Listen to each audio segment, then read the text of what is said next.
హరిహర వీరమల్లు పవన్ కళ్యాణ్ గారు నటించిన ఈ సినిమా ఎప్పుడు రిలీజ్ అవుతుందా అని చాలా ఆసక్తిగా ఎదురు చూస్తున్న తరుణంలో ఈ నెలాఖరులోగా ఈ సినిమా మన ముందుకు రాబోతున్న తరుణంలో అసలు సినిమా పాటలు గ్లిమ్స్ చూస్తుంటుంటే గూస్ బంప్స్ వస్తున్నాయండి.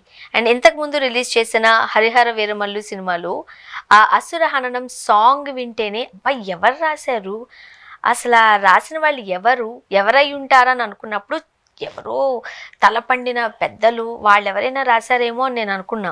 కాకపోతే స్టూడియోకి వచ్చిన తర్వాత అసలు ఆ రాసిన వాళ్ళు ఎవరు అండ్ ఎలా రాశారు నాతో పాటు మీరు కూడా చూసేయండి. మనతో పాటు అసుర హననం సాంగ్ లిరిసిస్ట్ రాంబాబు గోసాల గారు ఉన్నారు, మాట్లాడదాం. నమస్తే అండి. ఎలా ఉన్నారు? అసలు సాంగ్ ఏంటండి, ఒక్క లిరిక్ అర్థం కావట్లేదు.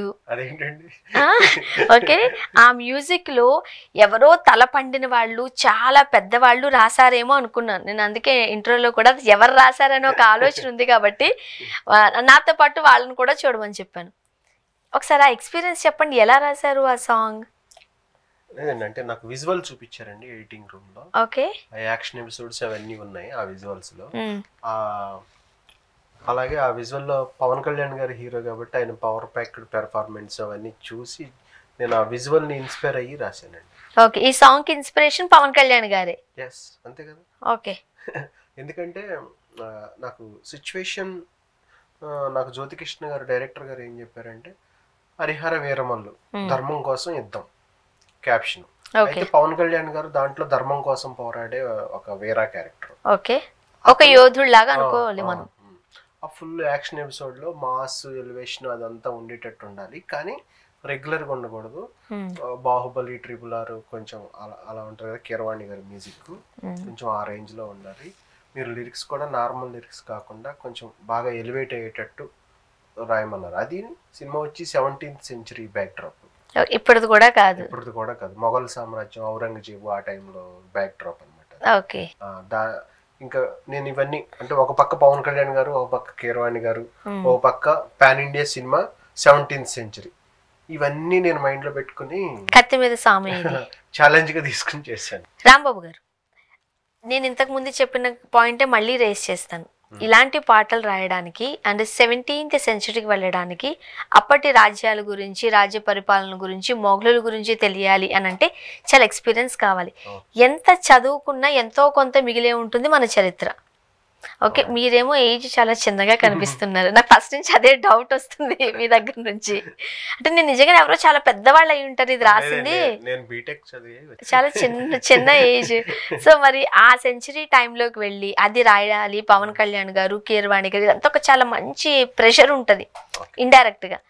అండ్ కొన్ని సాంగ్స్ కథానికి సంబంధించి అంటే మొత్తం సినిమా కథకి సంబంధించి రాయాల్సి ఉంటే కొన్ని పాటలు అక్కడున్న సన్నివేశానికి రాస్తే సరిపోతుంది. ఇప్పుడు మీరు అసుర హననం అనేది ఎలా రాశారు? ఆ సీనా టోటల్ సినిమా? లేదు, నాకు కొంచెం అక్కడక్కడ కొన్ని సీన్లు చూపించారండి అక్కడక్కడ. ఓకే, అయితే ఎక్కువ హీరోయిజం, యాక్షన్ ఎపిసోడ్స్, పోరాటాలు అవన్నీ చూపించారు నాకు.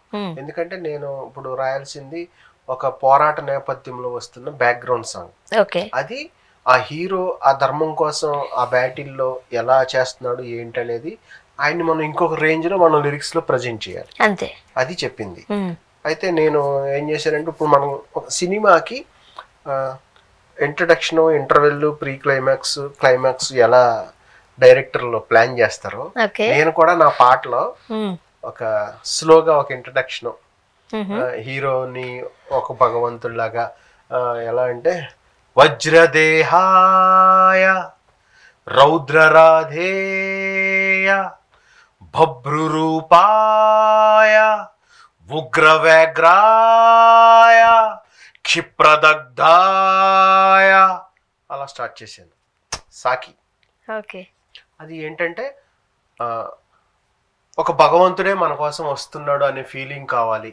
అక్కడ ఆ మొఘల్ సామ్రాజ్యంలో ఔరంగజేబు చేతుల్లో నలిగిపోయిన వాళ్ళందరూ కలిసి ఎవరన్నా మన కోసం ఎవరన్నా వస్తే మనల్ని రక్షించడానికి ఒక వ్యక్తి, ఒక యోధుడు వస్తే ఏంటి ఎలా ఉంటది. ఆ పవన్ కళ్యాణ్ గారు ఎంత పవర్ఫుల్ గా ఆయన ఎంట్రీ ఇస్తారు అనుకున్నప్పుడు ఆయన ఒక దేవుడితో, ఒక భగవంతుడి అవతారంతో పోలుస్తూ, అంటే కష్టంలో ఉన్నప్పుడు సాయం చేసేవాడు ఎవడైనా దేవుడే, అవును. అది కథలో తీసుకున్నా బయట తీసుకున్నా. అందుకు నేను స్టార్టింగ్ అలా అలా తీసుకున్నాను అనమాట. తర్వాత అసలు మనం పాటలోకి వెళ్ళాలి. పాటలోకి వెళ్ళాలనుకున్నప్పుడు పవన్ కళ్యాణ్ గారి ఇమేజ్ని, అలాగే కీరవాణి గారి మ్యూజిక్ మనకు తెలుసు అది ఏ రేంజ్ లో ఉంటుందో, బాహుబలి, ట్రిపుల్ ఆర్. దానికి మన లిరిక్స్ సరిపోతే కష్టమైపోతుంది. కొంచెం వెయిట్ ఉండాలి, మన కథకు తగ్గట్టు ఉండాలి. పైగా సినిమా చాలా పాన్ ఇండియా భారీ లెవెల్లో తీస్తున్నారు. మొత్తం నాకు ఇవన్నీ ఛాలెంజెస్ అనమాట. అలా కొంచెం ఆ సాకి తీసుకున్న తర్వాత నేను మళ్ళీ రాసుకున్నది ఏంటంటే కొంచెం పవర్ఫుల్గా పల్లవి అనేది ఉండాలి అనుకున్నప్పుడు కొంచెం శివుడు దాన్ని తీసుకున్నాను అనమాట. అది ఎలా వస్తుందంటే, ప్రళయకాల రుద్రుడల్లే తాండవించు భైరవం, గగనమైన పువనమైన దద్దరిల్లు రౌరవం, నిసును చీల్చు క్షిద్రుడల్లే ఉద్భవించు ఆయుధం. అలా స్టార్ట్ చేశానండి పల్లవి. పల్లవి అయిన తర్వాత మనం చరణంకి వచ్చినప్పుడు ఒక హై మూమెంట్ ఏదన్నా ఇవ్వాలి. ఆ చరణం మామూలుగా ఒక 2-3 లైన్ వేరే అయిన తర్వాత చరణం ఎండింగ్ లో ఒక హై మూమెంట్ సినిమాలో ప్రీ క్లైమాక్స్ లాగా అనమాట. అప్పుడు రారా అసురులే ముసురుకోగా, రారా అహితులే కసురుకోగా, రారా బుసలనే విసిరి వేయిరా, రారా శిరసులే తురిమి వేయిరా అని చెప్పి ఒక స్టాంజ్, అది హై మూమెంట్ ఇచ్చేటట్టు. తర్వాత మళ్ళీ ఎండింగ్ క్లైమాక్స్ అంటే సినిమా క్లైమాక్స్ లాగా. అంటే నేను పాటలో ఒక స్క్రిప్ట్ లాగా ఈ పాటే ఒక సినిమా అయితే మనం ఎలా రాసుకుంటాం అన్నట్టుగా నేను ప్లాన్ చేసుకున్నది అనమాట. అప్పుడు ఎండింగ్ లో ఏమొస్తుందంటే, పొగరు విడని మదగజం, అదిరి బెదిరే ముజ్జగం, గురిని గెలుచు అంబకం, భరత మాత నుదుటి రాత మార్చు ధీమసం అని ఆ లాస్ట్ లైన్.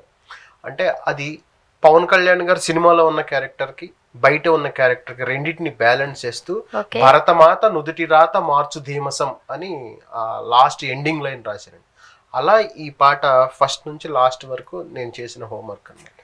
హోంవర్క్ కాదు ఇది, చాలా హార్డ్ వర్కే. అయితే రాంబాబు గారు, ఇప్పుడు మీరు చెప్తున్న ఆ పదాలు ఉన్నాయి కదా, వర్డ్స్ అర్థం కాలేదన్నారని ఇంత ఎక్స్ప్లెయిన్ చేసి, అదే నిజంగానే అర్థం కావట్లేదు. మీరు ఏమన్నారు కూడా నాకు నిజంగానే గుర్తురాలేదు సడన్ గా.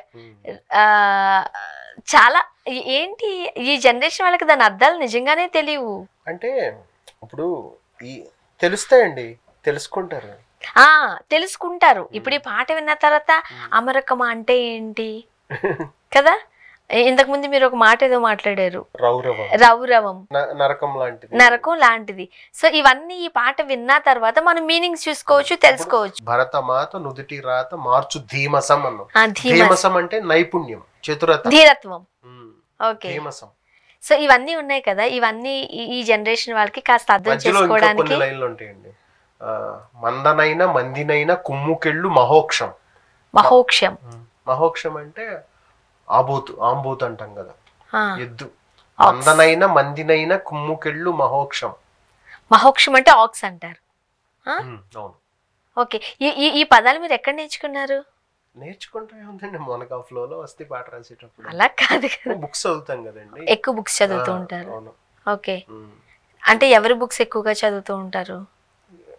అందరు సాహిత్యం ఉన్న బుక్స్, తెలుగు మీద మంచి, తెలుగు కూడా కాదు, రాసేటప్పుడు కొంచెం శివుడికి సంబంధించినవన్నీ రిఫర్ చేశారా? ఎందుకంటే నేను స్టార్టింగ్ అదే తీసుకున్నాం కదా, ప్రళయకాల రుద్రుడల్లే తాండవించు భైరవం. ఈ లైన్ అర్థం అవుతుంది, ఎందుకంటే చాలా సార్లు విన్నాం మీరు అన్నట్టుగానే. శివుడి గురించి విన్నప్పుడు తాండవము, డమరుకము ఇవన్నీ వింటూనే ఉన్నాం కాబట్టి అర్థమైపోతున్నాయి. ఇప్పుడు రౌరుకం, ధీమసం కూడా ఒకే ధీరత్వంలో ఏదైనా వర్డ్ ఏమో అని అర్థమవుతుంది. బట్ కొన్ని మాత్రం కాస్త కష్టంగానే ఉన్నాయి. సో వీటికి చాలా బుక్స్ చదివారు అనమాట మీరు. ఇది వరకు మనం రాసిన పాటలని కాదు, మనం చదివిన బుక్స్ లో మనం సంపాదించుకున్న జ్ఞానం అంతా ఎంత ఉంటది కదా, దాన్ని కొంచెం ఈ పాటకి వాడాలి. లిరిసిస్ట్ అంటే భాష మీద పట్టుండాలి కదా, దట్టు తెలుగు మీద. ఎందుకంటే అన్ని రకాల పాటలు రాయగలగాలి కాబట్టి. అండ్ ఇలాంటి పాటలు రాసే జోనర్ ఉన్న వాళ్ళకి సాధారణంగా ఇదే జోనర్ లో వెళ్ళిపోతారేమో అని అనుకుంటారు. కానీ మీ గురించి తెలిసినప్పుడు కాదు, మీరు మంచి రొమాంటిక్ సాంగ్స్ కూడా రాశారు. అర్జున్ రెడ్డిలో మంచి పాట రాసింది మీరే, ఒకసారి చెప్పండి. అది అర్జున్ రెడ్డిలో 2 పాటలు రాశానండి. ఒక పాట చాలా పెద్ద హిట్ అయింది, అర్జున్ రెడ్డి సినిమాకి చాలా హార్ట్ లాంటిది అనమాట. కానీ అది హార్ట్ బ్రేకప్ సాంగ్.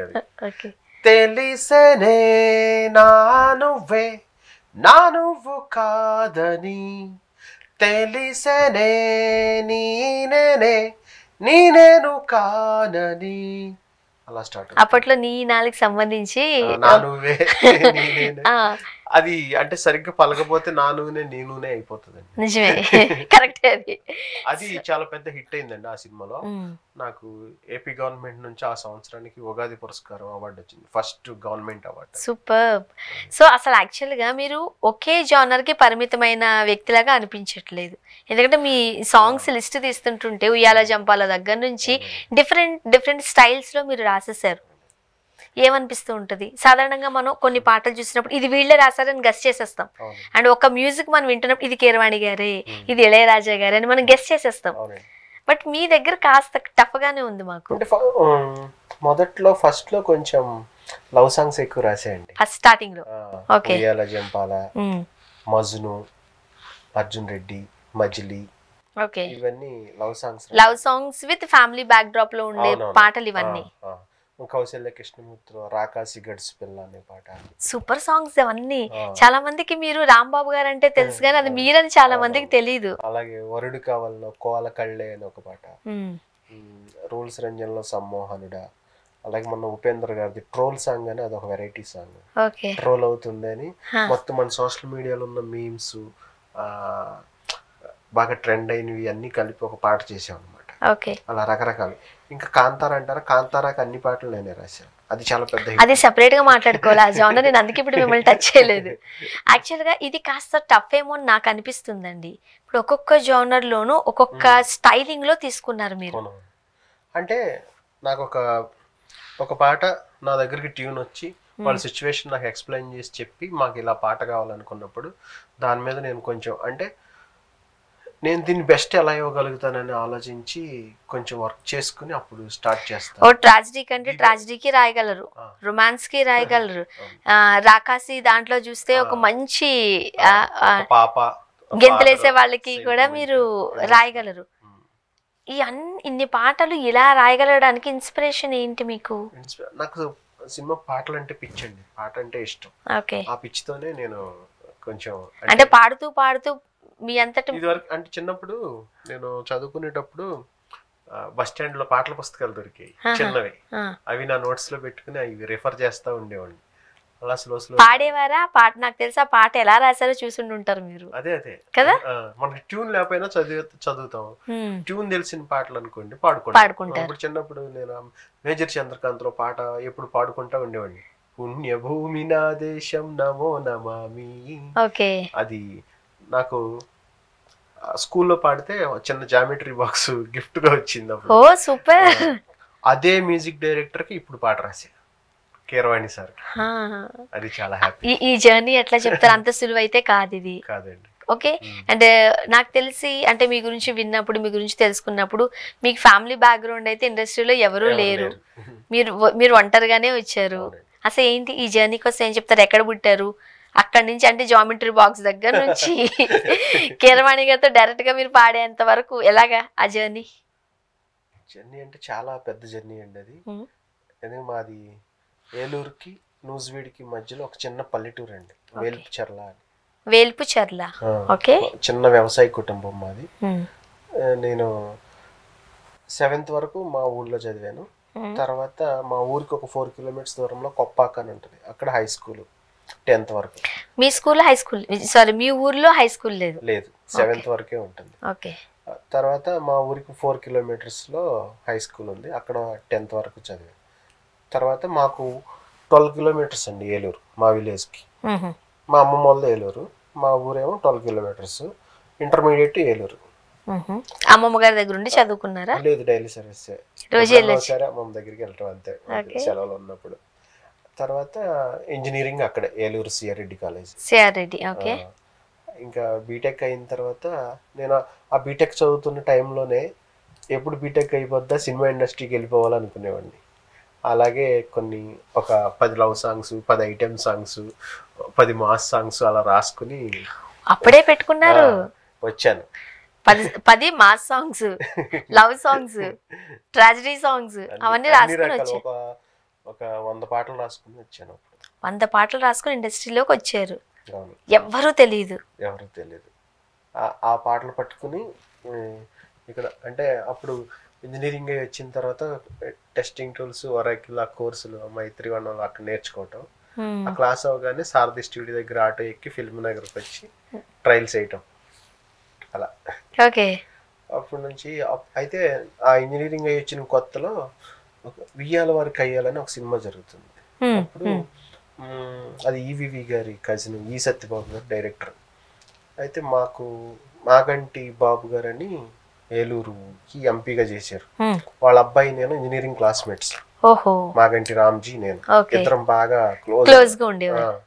వాళ్ళకి సినిమా బ్యాక్ డ్రాప్ ఉంది, ఎందుకంటే వాళ్ళ తాతగారు గ్యాంగ్ లీడర్, ఖైదీ నెంబర్ 786 అవన్నీ తీశారు. మా అంకుల్ మాగంటి బాబు గారు కూడా తాళి, మనోహరం, అల్లుడి గారు వచ్చి రై చేశారు. వాళ్ళకి ఈవీవి గారి ఫ్యామిలీతో కొంచెం పరిచయం ఉండటం మూలంగా నన్ను అరే నేను పాట రాస్తాను పరిచయం చేయంటే తీసుకెళ్ళాడు. అప్పుడు నేను ఆ సినిమాలో పాట రాశాను, ఇయ్యాల వరకు అయ్యాలని. మీ ఫస్ట్ మూవీ అది. తర్వాత అప్పుడు రమణ గోగుల్ గారు మ్యూజిక్, నేను పాట రాశాక ఆయన ట్యూన్ చేశారు అది. అప్పుడు రమణ గోగుల్ గారు పవన్ కళ్యాణ్ సినిమా అన్నవరం ఏదో సంథింగ్ ఏదో చేస్తున్నారు. తర్వాత అవకాశాలు వస్తాయి అనుకున్నా, రాలేదు. కొంచెం ఇంకా ఒక 5-6 years జాబ్ సైడ్ వెళ్ళిపోయాను. 5-6 years జాబ్ చేశారు. అదే ఇప్పుడు మీది వ్యవసాయ కుటుంబం అని చెబుతున్నారు, పైగా కొడుకు బీటెక్ వరకు చదివి మీరు పాటలే ఇంత శ్రద్ధగా రాస్తున్నారని అంటే మీరు మంచి స్టూడెంటే.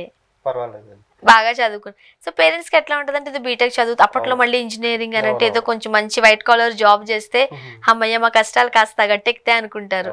మీరేమో పాటలు పట్టుకుని తిరుగుతాను. అందుకు జాబ్ జాయిన్ అవ్వమంటే జాబ్ జాయిన్ అయ్యింది. కానీ నాకు ఇంట్రెస్ట్ ఉండేది కాదు జాబ్ లో. జాబ్ చేస్తూ ఏదో ఊరికే ఖర్చులకి డబ్బులు వస్తాయని జాబ్ చేయటం. తర్వాత ఈవినింగ్ టైమ్స్ ఇవంతా మళ్ళీ సాంగ్స్ రాయటం, ట్రయల్స్ అలా. అప్పుడు ఉయ్యాల జంపాల అనే సినిమాలో ఛాన్స్ వచ్చింది. ఎలా వచ్చింది మీకు అది? విరించి వర్మ గారు అని ఆయన నాకు తెలుసు, డైరెక్టర్ గారు, ఆయన అవకాశం ఇచ్చారు. సో ఫస్ట్ సాంగ్ ఏంటది? అది ఉయ్యాల జంపాల్లో నిజంగా ఇది నేనేనా ఉయ్యాల జంపాలలుగేను నా ఊహలే అలా స్టార్ట్ అవుతుంది. ఆ సినిమా ఆ పాట 2 హిట్ అయ్యాక జాబ్ రిజైన్ చేశారు. అంటే ఇంటి దగ్గర ఏదో ఒక చూపించాలి కదా, ఉయ్యాల జంపాల చూపించి రిజైన్ చేశారు. అమ్మేమన్నారు జాబ్ రిజైన్ చేస్తానంటే? సరే నీ ఇష్టం అన్నారా? తర్వాత అదే డైరెక్టర్ మజ్ను తీశాడు నానితో. దాంట్లో జారే జారే చిన్ని గుండె చెయ్యి జారేనే, మంచి పాటలు ఇవన్నీ.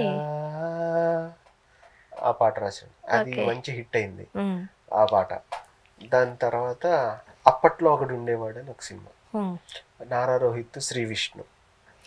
మీకు తెలుసా చాలా మంచి సినిమా అది. అది థియేటర్ లో మరి హిట్ అయిందో నాకు తెలియదు, కానీ ఓటీటీలో మాత్రం సూపర్ డూపర్. ఎప్పుడే అది పెట్టుకుని చూసే వాళ్ళు చాలా మంది ఉంటారు. అప్పుడు నేను నీది నాది ఒకే కథ అనే సినిమాకి రాస్తున్నప్పుడు దానికి వర్క్ చేస్తున్న రాజ్ తోట కెమెరామెన్ నాకు విఎల్ వరకు వెళ్ళినప్పుడు ఉమేష్ అని ఒక అసిస్టెంట్ డైరెక్టర్ పరిచయం. అతను దానికి కో డైరెక్టర్ అయ్యేటప్పుడు ఆ రాజ్ తోటకి మా రాంబాబు పాట రాస్తాడు, నువ్వు ఏదో విజయ్ దేవరకొండ సినిమా ఏదో చేస్తున్నావు కదా దానికి ఒకసారి చెప్పు అంటే అప్పుడు కెమెరామెన్ నాకు సందీప్ అన్నను పరిచయం చేశారు, అర్జున్ రెడ్డి డైరెక్టర్. అప్పుడు నేను ఆయన కలిశాను. ఆయన ఫస్ట్ క్లైమాక్స్ లో వచ్చే సాంగ్ ఇచ్చారు రాయమని, అదే ఊపిరాగుతున్నది. ఊపిరాగుతున్నదే ఉన్న పాటుగా ఇలా అలా స్టార్ట్ అవుతుంది. తెలిసి మీరు రాయగానే వాళ్ళకి ఎందుకో నచ్చేసారు, ఎందుకంటే ఇంత మంచి మంచి. ఆయన ఒక్క వర్డ్ కూడా చేంజ్ చేయలేదండి, చేయలే. కానీ సాధారణంగా ఉంటాయండి రాసేటప్పుడు ఇది ఇక్కడ పెట్టు అది అక్కడ పెట్టు, 2-3 వర్షన్స్ ఏమంటారా? ఓకే. ఇదే డైరెక్టర్ హరిహర వీరమల్లు డైరెక్టర్ అంతకుముందు రూల్స్ రంజన్ సినిమా చేసినప్పుడు ఆ సమ్మోహనుడు దాంట్లో 2 పాటలు రాసా, లవ్ సాంగ్ వెంటనే అయిపోయింది. ఈ రొమాంటిక్ సాంగ్ సమ్మోహనుడు అన్న పాట 5-6 వెర్షన్లు రాయాల్సి వచ్చింది, 1 month పట్టింది. మళ్ళీ హరిహర వీరమల్లులో పాట 3-4 days ఒక్క వర్డ్ కూడా చేంజ్ చేయకుండా ఓకే అయిపోయింది. కీరవాణి 3-4 days రాసేసారు. ఒక్కోసారి అలా అవుతాయి, ఒక్కొక్కసారి. ఇప్పుడు సాధారణంగా మీరు పాడుతున్నారు కదా, నాకు తెలిసి ఇలా లిరిసిస్ట్లు అంటేనే అది హమ్ చేసుకుంటూ రాయడము లేకపోతే రాస్తూ హమ్ చేయడము చేస్తూ ఉంటారు కదా. ట్యూన్ మీకు ముందే ఇచ్చేసి నువ్వు ఈ ట్యూన్ తగ్గట్టు రాయి అని అంటారా, లేదంటే మీరు రాసిన దానికి తగ్గట్టుగా ట్యూన్ పెడుతూ ఉంటారా? ఇప్పుడు 99% ట్యూన్ ఇచ్చేసి ట్యూన్కి తగ్గట్టు రాయటమే. ఇది ఈజీనా అది ఈజీనా? రెండు ఈజీ, రెండు కష్టమే. అది చెప్పండి. అంటే ట్యూన్ ఇచ్చేసారు అనుకోండి అలానే రాయాలి కాబట్టి కాస్త ఈజీ అవుతుందా? పేపర్ కాస్త లీక్ అవుతుంది కాబట్టి. అదేనండి ఇప్పుడు జరుగుతున్న ప్రాసెస్ అంతా ముందు ట్యూన్ సిచ్యువేషన్ తగ్గట్టు మంచి మ్యూజిక్ ట్యూన్ అదంతా రెడీ చేస్తారండి. చేసి ఈ సిచ్యువేషన్కి ఎవరైతే బాగా రాస్తారు లేదు ఈ ట్యూన్కి ఎవరైతే మంచి పదాలు వేస్తారని వాళ్ళు డిసైడ్ అయ్యి పిలుస్తారు. రామ్ జోగి శాస్త్రి గారినో, చంద్రబోస్ గారినో, అనంత్ శ్రీరామ్ గారినో, నన్ను అలా. మీరు చెప్పిన వాళ్ళు అందరూ చాలా అంటే పెద్దవాళ్ళు చిన్నవాళ్ళు అని నేను మాట్లాడను కానీ చాలా ఫేమ్ వచ్చిన వాళ్ళు, మంచి రైటర్స్ అందరూ మంచి రైటర్సే. ఫేమ్ వచ్చింది వాళ్ళకి. చాలా మంచి మంచి రైటర్స్ ఉంటారు కానీ ఎందుకో వాళ్ళకి ఫేమ్ రాదు. సో అలా ఆ లెక్కను మాట్లాడుకుందాం. అందరూ మంచి రాగా రాసేవాళ్లే కాబట్టి కొంతమందికి తొందరగా ఫేమ్ వస్తుంది. నిజంగా చంద్రబోస్ గారు, అనంత్ శ్రీరామ్ గారు, హరిహర వీరమల్లు అంటే పవన్ కళ్యాణ్ గారి సినిమా అంటే ఆ లేయర్ని ఎంచుకుంటూ ఉంటారు. నెక్స్ట్ లేయర్లో ఇంకొంతమంది ఇంకొక నెక్స్ట్ లేయర్లో వస్తారు. బట్ రాంబాబు గారిని నమ్మి ఇంత పెద్ద పాట మీ భుజాల మీద వేశారు అని అంటే ఆ కాన్ఫిడెన్స్ ఎలా ఇచ్చారు మీరు వాళ్ళకి? అంటే నేను ఆల్రెడీ జ్యోతికృష్ణ గారికి అంతకుముందు మామూలుగా ఆ హిట్ సాంగ్ ఇచ్చాను కదా సమ్మోహనుడు అనేది. నేనే ఆయనకి మెసేజ్ పెడతాను, సార్ మీరు పెద్ద సినిమా చేస్తున్నారు, పవన్ కళ్యాణ్ గారితో చేస్తున్నారు, కీరవాణి గారితో చేస్తున్నారు, వాళ్ళిద్దరితో నేను వర్క్ చేయలా, మీకు లాస్ట్ సినిమాలో పెద్ద హిట్ సాంగ్ రాసాను నేను, నాకు ఒక అవకాశం ఇవ్వండి అని నేను మెసేజ్ పెట్టాను ఆయనకి. ఆయన పిలిచారు, పిలిచి నువ్వు అర్జున్ రెడ్డి మజిలీ ఇవన్నీ రాసావు, ఇదేమో వేరే సినిమా, దీనికి మరి అసలు కీరవాణి గారు ఒప్పుకోవాలి కదా, సరే చూద్దాము చెప్తానులే అన్నారు. తర్వాత మళ్ళీ ఇంకో రోజు నేను ఆఫీస్కి వెళ్తే ఏంటంటే సార్ నేను రాస్తాను సార్ చెప్పండి సార్ ఏదైనా సిచ్యువేషన్ చెప్పండి అని చెప్పి పక్క రూమ్ లో ఎడిటింగ్ జరుగుతుంది, అప్పుడు షూటింగ్ అయిపోయి కొంత పార్ట్ ఆ విజువల్స్ అన్ని నాకు చూపించారు. చూపించి ఇది క్యారెక్టర్, ఇది సినిమా, ధర్మం కోసం పోరాడేవాడు, ఫుల్ ఎలివేషన్ మాస్, అసలు బాహుబలి RRR రేంజ్ లో ఉండాలి పాట, మరి నువ్వు ఒకసారి ప్లాన్ చేసుకుని నువ్వు రాసి తీసుకురా, అది బాగుంటే అప్పుడు నేను కీరవాణి గారికి చెప్తాను అన్నాడు. డైరెక్ట్ గా మిమ్మల్ని కీరవాణి గారి దగ్గర పట్టుకెళ్ళలేదు. అప్పుడు నేను ఒక 3-4 days టైం తీసుకుని మీకు ఏదైతే ఒక సినిమా స్క్రిప్ట్ ని ఎలా రాస్తారో అలా ఈ ఒక్క పాటకి నేను అలా వర్క్ చేశాను అనమాట. ఫస్ట్ ఒక సాకి, తర్వాత పల్లవి, తర్వాత చరణం, తర్వాత ఎండ్ పోర్షన్, అలా చేసి తీసుకెళ్తే ఆయనకి విపరీతంగా నచ్చింది జ్యోతి గారికి. నచ్చి అప్పుడు కీరవాణి గారికి కాల్ చేసి మాట్లాడి ఆయన నేను చెప్తాను అప్పుడు పంపించన్నారంట. తర్వాత నాకు 1 day చెప్పారు. ఎన్ని డేస్ టైం తీసుకున్నారు? 1 month. 1 month. ఈ 1 month మీకు నిద్ర పట్టుండదు అసలు కదా, ఏమవుతుందా ఏంటి ఒక అనే సందర్భంలో ఉండదేమో ఇంకా అనుకున్నాను. అంటే అంత టైం వస్తే మనకి ఎట్లయినా ఒకలాంటి భయం ఉంటది. అయితే నాకు డైరెక్టర్ గారు ఏం చెప్పారంటే ఫస్ట్ ఈ సినిమాని క్రిష్ గారు తీసారు కొంత, తర్వాత జ్యోతికృష్ణ గారు ఎంటర్ అయిన తర్వాత కీరవాణి గారితో ఆయన ర్యాప్ సెట్ అవటానికి కొంచెం టైం పట్టింది. టైం పట్టాక సార్ ఇలా రాంబాబు అని లాస్ట్ సినిమాలో కూడా ఒక మంచి పాట రాశాడు, ఇప్పుడు దీంట్లో నేను రాపిచ్చాను ఒకసారి చూడండి అంటే పంపించాను అంట. సరే సార్ నేను వెళ్తానండి. ఆయన సాహిత్యంలో దిట్ట, నువ్వు జాగ్రత్త, నా బరువు కాపాడు అన్నారు ఆయన. నేను వెళ్ళాను, కలిశాను ఆయన్ని. ఆయన చాలా చాలా చాలా ఆప్యాయంగా చాలా బాగా మాట్లాడారు. అంటే నేను కొత్త ఆయన దగ్గర, కానీ రాంబాబు గారు మీది ఏ ఊరు అన్నారు. ఏలూరు అండి అన్నారు. మాది కూడా ఆ ఊరే, దా కూర్చో పనిచేస్తుంది అక్కడ. లిరిక్ పేపర్ పెట్టాను, ఆయన చక్కగా పాడుతూ ఉన్నారు. ఓకే రాంబాబు పాట ఓకే, మనం రికార్డింగ్కి వెళ్దాం అన్నారు. అంతే, వెంటనే సెకండ్ ఆప్షన్ కూడా వెళ్ళలే. అది నా అదృష్టం అనుకోవాలి. ఓకే, అలా ఓకే అండి. సో ఇప్పుడు కీరవాణి గారు లాంటి పెద్ద వ్యక్తితో మీరు కూర్చుని మాట్లాడుతున్నప్పుడు ఇది ఒక different experience. That Pawan Kalyan గారి సినిమాకి వర్క్ చేయడం. ఏం పవన్ కళ్యాణ్ గారిని కూడా కలిశారు. పవన్ కళ్యాణ్ గారు, కీరవాణి గారు, నేను, ప్రొడ్యూసర్ గారు, డైరెక్టర్ గారు గంట సేపు ఈ పాట పవన్ కళ్యాణ్ గారికి విపరీతంగా నచ్చి 50 times విన్నారంట ఆయన. మొన్న కలిసినప్పుడు చెప్పారనమాట. అది పెద్ద కాంప్లిమెంట్ నాకు. బాగా రాసేవారు రాంబాబు అన్నారు, చాలా సార్లు విన్నాను నేను అన్నారు. కీరవాణి గారిని కలవటానికి వచ్చారు ఆయన. వచ్చినప్పుడు నేను ఈ పాట విన్నాను, ఈ పాట రాసింది ఎవరు, అతను కూడా పిలవండి అన్నారంట ఆయన. ఆయనే పిలవమని చెప్పారు. ఓ నన్ను పిలిచారు, వెళ్ళాను. 1 గంట సేపు ఆయనతో టైం స్పెండ్ చేసి. పవన్ కళ్యాణ్ గారు కలవమన్నారని అంటే నెక్స్ట్ మీ ఫీలింగ్ ఏంటో చెప్పలేదు నాకు. అంటే మీరు కాలేజ్ డేస్ లో చదువుకున్నప్పుడు ఆయన సినిమాలు చూస్తూ ఉంటారు, ఇమిటేట్ చేస్తూ ఉంటారు. ఓకే, ఆయనకి అందరూ అభిమానులే. అంటే చాలా చాలా ఎక్కువ క్రేజ్ ఉన్న సూపర్ పవర్ స్టార్ కదా. అవును, అలాంటి ఆయన మీరు కలవడానికి ఆయన సినిమాకి మీరు పాట రాశారు అని అంటే. అంతకు ముందు ఒకసారి అడిగాను డైరెక్టర్ గారిని, సార్ హీరో గారితో ఒక ఫోటో దిగుతాను సార్, సెల్ఫీ. ఇప్పుడు ఏం కదా, నేను టైం వచ్చినప్పుడు చెప్తానులే నీకు అన్నారు. కానీ గంట టైం ఆయనతో స్పెండ్ చేసే టైం వచ్చింది. ఓకే, ఈ పాట అన్ని తీసుకొచ్చింది. మీరు ఏం మాట్లాడారు ఆయనతో? నేనేం మాట్లాడడం ఇంకా ఆ టైంలో నేను ఇంకా అలా ఆయన చెప్తుంటే ఆయన చూస్తూ ఆయన చెప్పి వింటూ ఉన్నా అంతే. అతి పెద్ద కాంప్లిమెంట్ ఇదే. ఇప్పుడు ఇలాంటి పాటలు ఆయనే రండి మీరు ఎందుకు దూరంగా ఉంటారు, ఫోటో తీద్దాం రండి అని ఆయనే పిలిచారు. ఆయనే పాట బాగా రాసేవన్నారు, నేను 50 times విన్నానని చెప్పారు. ఆ వీడియో కూడా మేము రిలీజ్ చేసారా? సూపర్. సో ఒక రకంగా చెప్పాలంటే మనం అవుతాయేమని కొన్ని కలలు అంటూ ఉంటాం, మనకు తెలియకుండా అవి నిజాలు అయిపోతూ ఉంటాయి. ఆ టైంలో ఎక్స్పీరియన్స్ ఎలా ఉంది అని అంటే చెప్పడానికి మీ దగ్గర మాటలు కూడా ఉండవు, మీ ఎక్స్ప్రెషన్స్ చూస్తే మాకు అర్థం అవుతుంది అంతే. చాలా హ్యాపీగా ఉందండి, ఎందుకంటే అంత పెద్ద భారీ సినిమాలో అంత పెద్ద హీరోకి అంత పెద్ద మ్యూజిక్ డైరెక్టర్ గారు అంటే ఆయన ఆస్కార్ విన్నర్, భారతదేశం గర్వించదగ్గ మ్యూజిక్ డైరెక్టర్. ఆయన సంగీతంలో నేను పాట రాయటం అనేది నిజంగా నా అదృష్టం. అలాగే నేను రాసిన ఆ లిరిక్స్ ని ఆయన మ్యూజిక్ తో 100 రెట్లు పైకి తీసుకెళ్లిపోయారు ఆయన. అది ఎక్కడో అసలు ఆ పాట వింటంటేనే అసలు పవన్ కళ్యాణ్ గారు మేము కలిసిన రోజు ఒక మాట అన్నారు, ఈ పాట వింటే పౌరుషం లేనోడైనా సరే పౌరుషంగా లేచి ఏదో ఒకటి మనం సాధించాలని బయలుదేరతాడు. అంత గూస్ బంప్స్ వచ్చేటట్టుంది ఈ పాట. చాలా అంటే చాలా బాగుందండి ఆ సాంగ్. చెప్తున్నాను, ఈ జనరేషన్ వాళ్ళకి ఆ వర్డ్స్ అర్థం కావడానికి టైం తీసుకుంటున్నారంటేనే సూపర్ డూపర్ సక్సెస్ అన్నట్టండి. ఎందుకంటే అది తెలుసుకోవడానికి మాకు అర్థం కావడానికి నా కెరీర్ లో ది బెస్ట్ సాంగ్ అనొచ్చు. లిరిక్స్ పరంగా కష్టం ఏంటో తెలిసిపోతుంది. అవును, ఎందుకంటే నేను అన్ని లవ్ సాంగ్స్ కొంచెం లైట్ చిన్న చిన్న పదాలతో చక్కగా రాసుకుంటూ వచ్చాను ఎన్నాళ్ళు. కానీ మనం కథను బట్టి సినిమాని బట్టి రాయాలి కాబట్టి కథను బట్టి కథానాయకుడిని బట్టి ఈ పాట రాశాను. సో ఇది రాసినది ఇంకొంచెం కాన్ఫిడెన్స్ బాగా వచ్చి ఉంటుంది మీకు.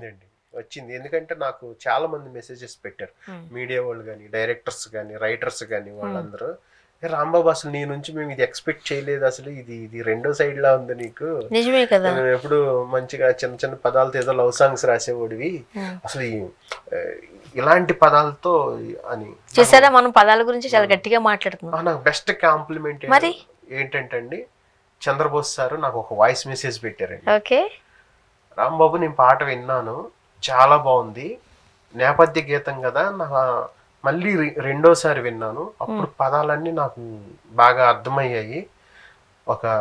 ఒక్కో పదానికి ఒక్కొక్క శబ్దం ఉంటుంది, శబ్ద విస్ఫోటనం లాగా ఉంది ఈ పాట, అంత బాగా రాసావు నువ్వు, నీ కెరీర్కి ఇది చాలా ముందడుగు మలుపు, నీకు నా అభినందనలు ఆశీర్వాదాలు అని వాయిస్ మెసేజ్ పెట్టారు. మొత్తం వాయిస్ మెసేజ్ అంతా గుర్తు పెట్టుకుని చెప్పారంటే మీరు ఎన్నిసార్లు విని ఉండాలి? ఆయన ఒక ఆస్కార్ విన్నారు కదా మరి, అంటే ఎన్నిసార్లు విని ఉంటారు మీరు అని కంటతా పట్టారంటే. ఆయన ఫస్ట్ టైం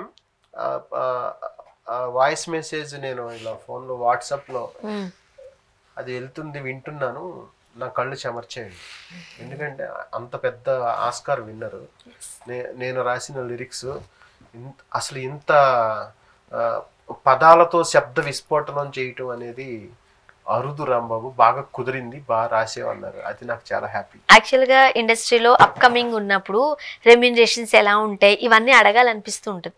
బట్ మీరు ఎప్పుడైతే కీరవాణి గారి నుంచి వచ్చిన కాంప్లిమెంట్స్ చెప్పిన తర్వాత, పవన్ కళ్యాణ్ గారు మిమ్మల్ని పిలిచి ఒక సెల్ఫీ తీసుకుందాం రా అని మిమ్మల్ని ఇన్వైట్ చేసిన తర్వాత, చంద్రబోస్ గారు పెట్టిన ఆ మెసేజ్ని మీరు కంటదా పెట్టి చెప్పిన తర్వాత, నేను రెమ్యూనరేషన్ అడిగాను అని అంటే రెమ్యూనరేషన్ ఎంత అని ఫిగర్ అవుట్ కాదు, ఇన్ జనరల్గా ఎలా ఉంటుంది ఇండస్ట్రీలో అన్నట్టు అడుగుదాం అనుకున్నా.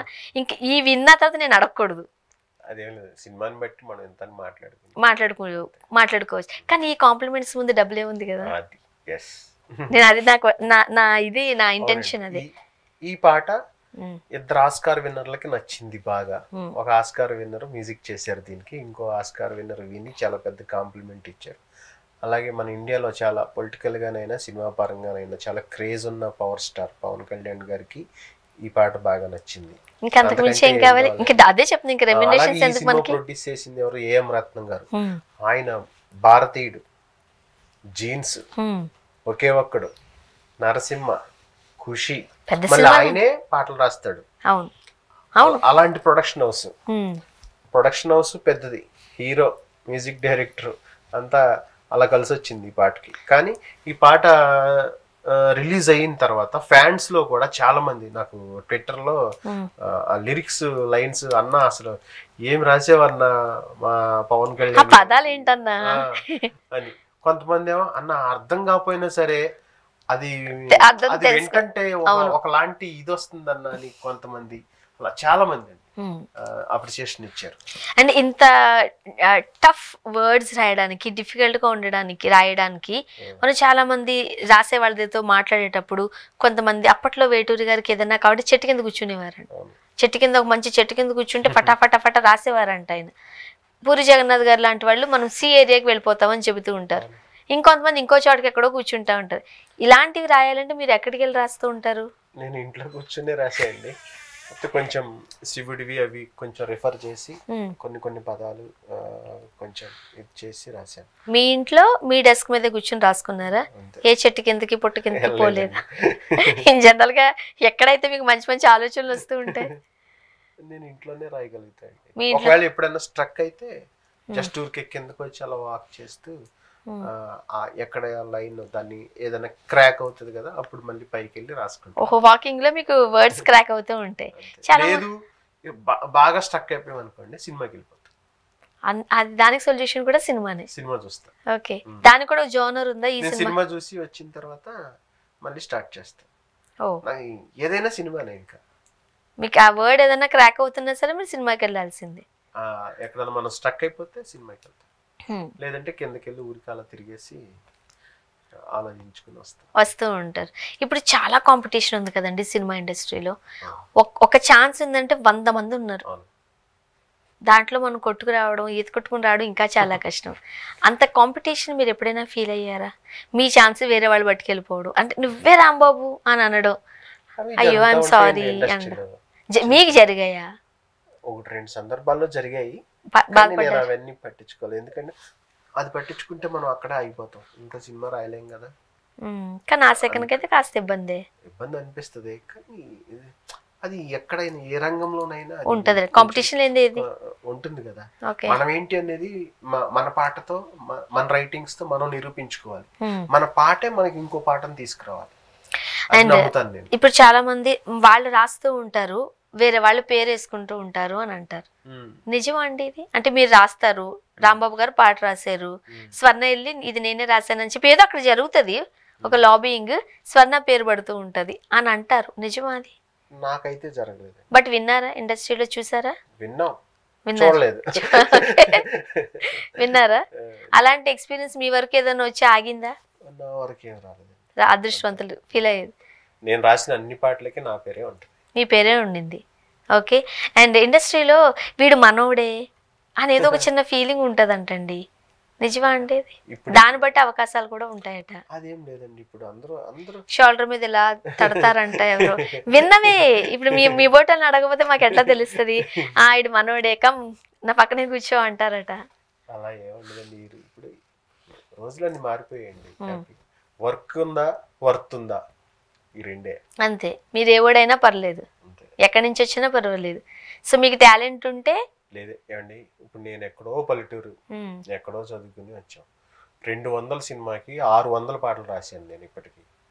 ఇది 200 సినిమా నాకు, హరిహర వీరమల్లు. అవన్నీ ఉంటే నేను రాయగలనా? మరి నాకు ఏ బ్యాక్గ్రౌండ్ లేదు. నేను 200 సినిమాలకి పాటలు రాశాను. 600 పాటలు రాశారు మీరు.